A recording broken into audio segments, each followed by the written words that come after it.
Bien, compañeros, vamos a explicar cómo se utiliza nuestra estrategia de EMA y pivotes en el euro. Como sabéis, esta es una estrategia que hemos venido utilizando con muchísimo éxito en los últimos 12-14 meses en Bitcoin. Es una estrategia que la hemos diseñado y que la hemos trabajado especialmente en BTC USDT. Esto es una cosa que la conocéis y que os voy a dejar el vídeo abajo para que lo podáis revisar si no lo habéis visto antes. Pero en este caso lo que vamos a hacer es aplicar esta estrategia en el euro dólar. A simple vista podría parecer extraño que estemos aplicando una estrategia de criptomonedas en el euro dólar, pero es que el backtesting que hemos realizado hasta el momento demuestra que los resultados que se han obtenido son muy buenos. Así que primero vamos a pasar a explicar cómo funciona la estrategia y luego pues algunas especialidades propias del euro dólar. Porque ya vais a ver que aunque conozcáis la estrategia de Bitcoin, que está en el vídeo de abajo, cuando trabajamos con el euro tenemos que hacer algunas modificaciones, algunas precisiones que necesitamos para poder garantizar el mayor beneficio posible con esta estrategia. Vamos allá. Como sabéis, esta es una estrategia bastante sencilla de aplicar. Realmente en esencia lo que tenemos son unos pivotes que marcan zonas de soporte y resistencias y tenemos una media móvil exponencial de 12 periodos, una EMA 12 es exponencial. Este indicador también os lo dejo abajo, o sea que tenéis ahí en la descripción del vídeo los indicadores y pues lo podéis utilizar sin ningún problema.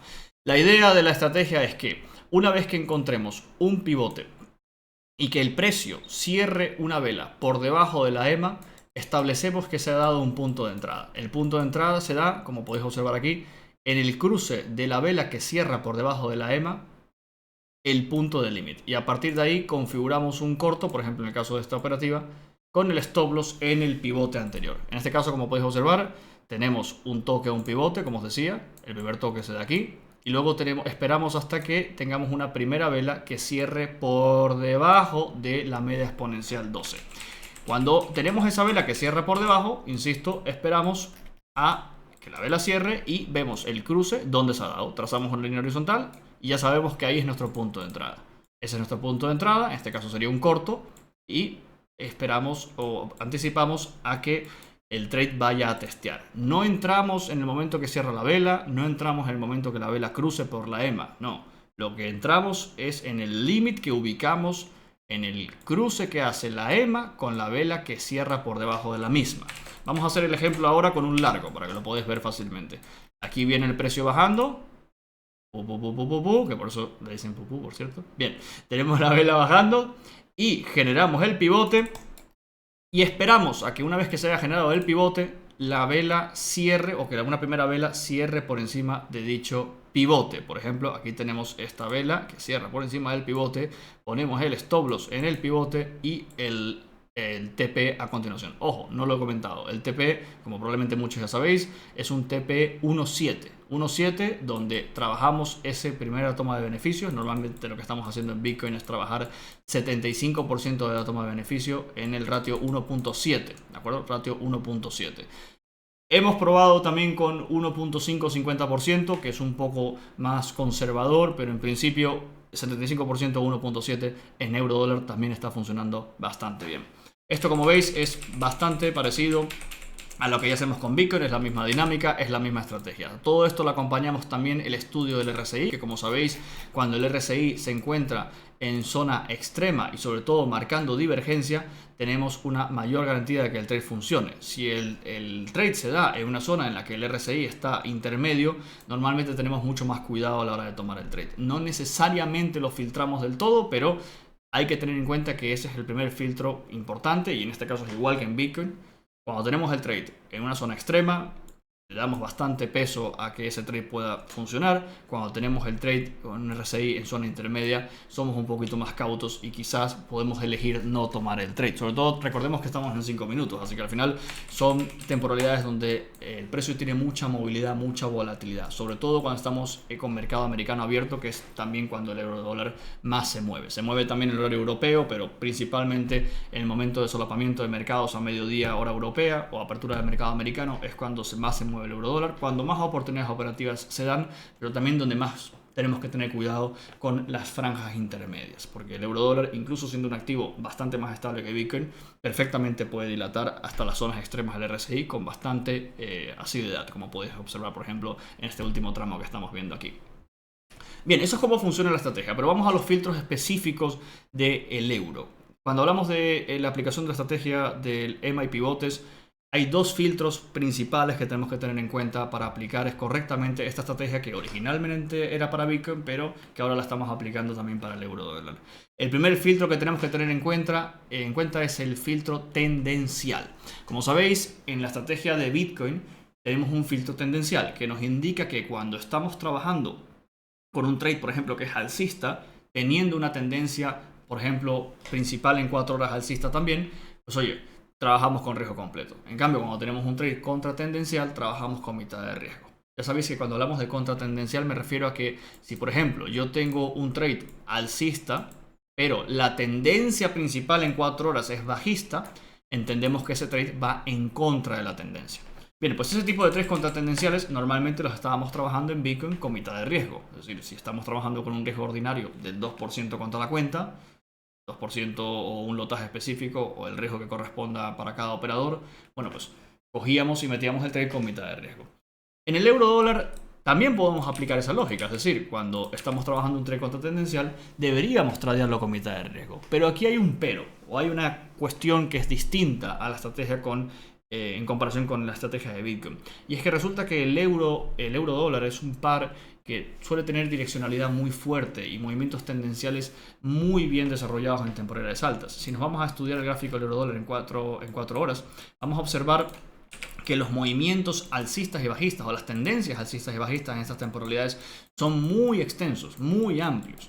Por lo que eso nos puede llevar a que si estamos constantemente tomando trades contratendenciales, una tendencia pues eso muy marcada, podríamos estar constantemente encontrándonos con muchos stop loss. El euro dólar, como veis, se mueve de forma bastante ordenada, al menos en comparación con Bitcoin, y por tanto hay que tener, digamos, una especial precaución. ¿Podemos tomar trades contratendenciales? Los podemos tomar. ¿Los tenemos que tomar con mitad de riesgo cuando los tomamos? Los tomamos con mitad de riesgo. Pero sí es cierto que tenemos que tener mucha más cautela. Un trade contratendencial que en Bitcoin lo puedo tomar sin preocuparme, pongo mitad de riesgo y listo. En el euro dólar igual incluso decido directamente no tomar el trade. Sobre todo si vemos que esa operativa contratendencial se puede estar dando en un punto crítico de la tendencia. Por ejemplo, esta tendencia bajista, si yo tengo un trade alcista que parece estar dándose en la parte alta de este aparente canal que está marcando el euro dólar, ya sé yo que es un trade que quizás no tiene muy buenos visos de prosperar. Eso en Bitcoin, como sabéis, puede ser un poquito más flexible, pero en el euro dólar tenemos que ser bastante más estrictos. Si nos centramos, por tanto, principalmente los tendenciales y somos muy cautelosos y muy cuidadosos a la hora de tomar los contratendenciales, vamos a tener bastantes buenos resultados. El segundo filtro que tenemos que tener en cuenta es la compresión entre pivotes. Ya sabéis que en el gráfico de Bitcoin, y está explicado en el vídeo que está ahí abajo, cuando tenemos una distancia entre los pivotes inferior a X cantidad, pues no tomamos en cuenta esos pivotes porque consideramos que el gráfico está muy comprimido como para poder tomar el trade. Eso ya lo conocéis del caso de Bitcoin, ¿no? Bueno, pues eso también aplica para el euro dólar. El problema es que el euro dólar pues es un activo que pues vale 1.0606, ¿no? Tenemos que buscar evidentemente cuál sería la equivalencia de esa compresión entre pivotes en el euro dólar. Es decir, cuando los pivotes en el euro dólar están lo suficientemente comprimidos como para que digamos ese trade no lo voy a tomar porque tiene pinta de que me va a hacer otro pivote o que el indicador va a seguir dando pivotes arriba y que el trade va a fallar. Bien, como regla general, compañeros, os diría que tengáis cuidado con todos aquellos trades que tengan una distancia entre los pivotes inferior a 0.0015, ¿de acuerdo? Esto no está, digamos, tan backtesteado como si está en el caso de Bitcoin, o sea que es un valor referencial, pero ya os digo, trades que tengan valores inferiores a 0.0015, como podéis ver en pantalla, por ejemplo, si tuviésemos un pivote con esta distancia, son pivotes que no los tenemos en cuenta. Es decir, que si aquí me hubiese aparecido un pivote en esta zona, yo aquí no hubiese considerado que estábamos para tomar un corto. Simplemente digo, oye, este pivote está demasiado cerca de están demasiado cerca entre ellos y por tanto no los tenemos en cuenta. Tenemos que esperar a que el precio se expanda un poquito más para poder empezar a considerar que esos pivotes son válidos. Obviamente a todo esto hay que agregarle los otros filtros, el filtro tendencial, hay que agregarle el tema del RSI, obviamente el criterio del trader nunca puede estar fuera de la operativa, pero bueno, si tenemos trades que están por debajo de 0.0015, mucho cuidado porque es probable que ese pivote que se está dibujando se termine por romper y se dibuje uno más arriba. ¿Bien? Entonces así nos evitamos el tomar falsas entradas. Por otra parte, ya sabéis que en Bitcoin también hay un filtro en el que si la compresión en cambio es demasiado o la descompresión es demasiado amplia, es decir, si la distancia entre pivotes es muy larga, también tenemos cuidado con el trade. En el euro dólar eso no es tan importante como en Bitcoin porque el euro dólar suele moverse de forma más ordenada. Este movimiento como el que estamos viendo aquí quizás no es tan habitual en el euro dólar y de hecho en este caso ni siquiera es muy amplio. Pero yo os diría que si tenemos una descompresión o un movimiento que, no sé por qué no se carga el gráfico aquí, pero que un movimiento que entre un pivote y otro tenemos por ejemplo una distancia superior a 0. Aquí se cargó. Una distancia superior a 0.01, igual tendríamos que empezar a tener un poquito más de cuidado. Ojo, esto no quiere decir que no se pueda tomar el trade, pero tenemos que darnos cuenta que el movimiento tendencial es tan fuerte que quizás te marque un segundo pivote, te marque alguna divergencia o haga quizás un siguiente máximo más alto, un poquito más agotado antes de caer. Insisto, esto no es tan relevante en el euro dólar como si es en Bitcoin, pero es algo a tener en cuenta, ¿de acuerdo? Entonces, en conclusión, en resumen con el tema de los pivotes, si tenemos un trade que tiene una distancia entre los pivotes inferior a este número, no lo tenemos en cuenta. Si tenemos en cambio un trade que tiene una distancia superior a este número que estamos viendo aquí, a este valor que estamos viendo aquí, no lo descartamos, pero ya somos un poquito más cautelosos con la posibilidad de que se pueda dejar un siguiente máximo más alto. ¿De acuerdo? Finalmente, compañeros, para los que estáis sobre todo habituados a trabajar con criptomonedas, os sugiero que tengáis mucho cuidado con dónde tradeáis mercados tradicionales. En este caso, euro dólar, lo podéis trabajar en un broker.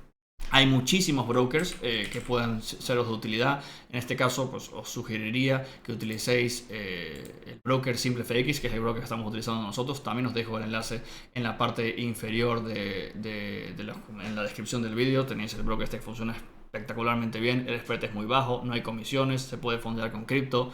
Vamos, que funciona bastante bien y no caéis en ese error que cometen algunos de estar tradeando pues, activos apalancados, tokenizados, que no tienen respaldo, que no tienen volumen, que al fin y al cabo no son activos reales. Yo sé que cuando estamos en criptomonedas estamos muy acostumbrados a eso, pero si estamos trabajando con mercados tradicionales es mejor trabajar con un broker que trabaje con un proveedor de liquidez serio. En el caso de SimpleFX la ventaja es que es una plataforma muy sencilla de usar, se puede usar WebTrade y también MetaTrader 4, pero a la vez pues, se conecta con un proveedor de liquidez serio con el que podemos tener un gráfico pues eso, con bastante volumen, con bastante liquidez para que los trades entren y para que los stop loss en el caso de que se ejecuten bien.